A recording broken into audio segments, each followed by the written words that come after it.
pernah dihadapkan dalam satu keadaan yang bikin dia tuh dilema antara dua pilihan, mungkin jodoh, mungkin juga jurusan kuliah ya. Nah ini bagaimana seharusnya ya menurut pandangan Islam ya menyikapi keputusan-keputusan yang terutama berkaitan dengan orang tua nih untuk menghadapi dengan pilihan-pilihan yang sebenarnya kita sendiri tuh nggak terlalu serak dengan itu. Mohon izin penjelasannya. Baik, bismillah, tabi guruku Ustaz Maulana Habib Muhammad Asfadli serta guru-guru kami dimuliakan Allah Subhanahu wa taala. Ba'da naqul a'udzubillahi minasyaitonir rajim.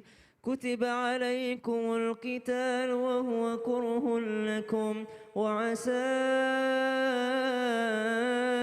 أن تكرهوا شيئا وهو خير لكم وعسى أن تحبوا شيئا وهو شر لكم والله يعلم وأنتم لا تعلمون.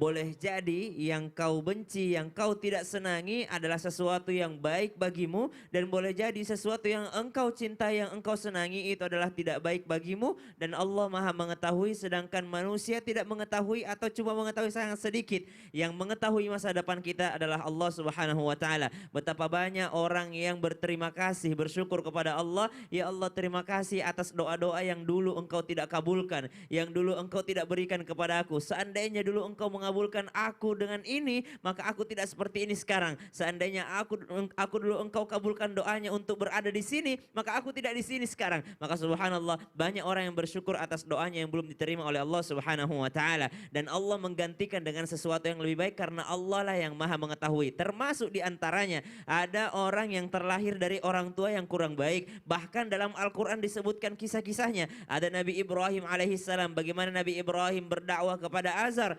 Wa idh qala Ibrahim li abihi ya abati lima ta'budu ma la yasma' wa la yubsir wa la yughni 'anka syai'a. Wahai ayahku, kenapa engkau menyembah sesuatu yang tidak mendengar, tidak melihat, tidak memberikanmu apa-apa? Wahai ayahku, aku sangat takut, aku khawatir Allah mengazabmu. Wahai ayahku, aku sangat sayang kepadamu. Ya Allah, aku mohon ampunkan untuk ayahku. Maka subhanallah, Nabi Ibrahim alaihissalam sampai terusir daripada rumahnya, sampai ingin disembeli oleh ayahnya. Namun ternyata Nabi Ibrahim tetap berakhlak mulia terhadap orang tuanya. Maka yang pertama yang harus dilakukan, jikalau ada perbedaan pendapat ada antara anak dengan orang tua, tetap posisikan kita sebagai anak dan mereka berdua adalah orang tua kita. Yang mana orang tua ini harus dimuliakan. Jangan menyinggung perasaannya, apalagi menyakiti perasaannya. Bagaimana dengan diskusi? Diskusi itu tujuannya untuk mendapatkan poin yang sama, bukan untuk merasa lebih hebat, bukan untuk memenangkan pertandingan berdebat dengan orang tua,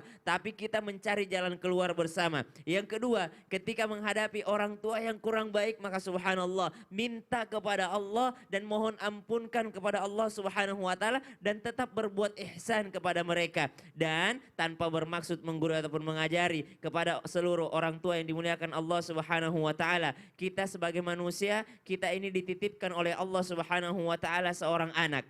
Anak ini tidak pernah meminta lahir daripada rahim kita. Anak ini tidak pernah lahir daripada ayah seorang seperti kita. Mereka tidak pernah meminta itu. Mereka dititipkan Allah Subhanahu wa taala kepada kita. Dan anak ini tidak punya tanggung jawab untuk membalas kebaikan orang tuanya.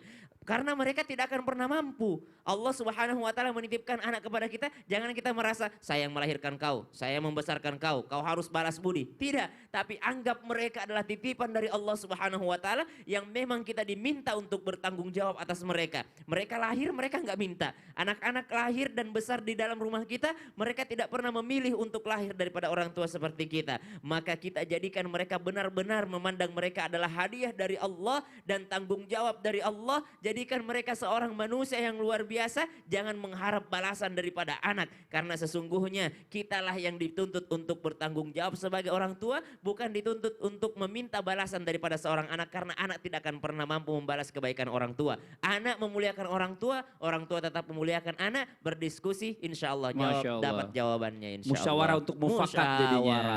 Masya Allah. Nah sekarang kita lanjutkan lagi nih. Dari tadi kita mendengarkan banyak orang ya yang nggak sesuai dengan harapannya tuh akhirnya kecewa, sedih, bahkan muntung ya kata orangnya, mutung ya gitu ya. Seperti tadi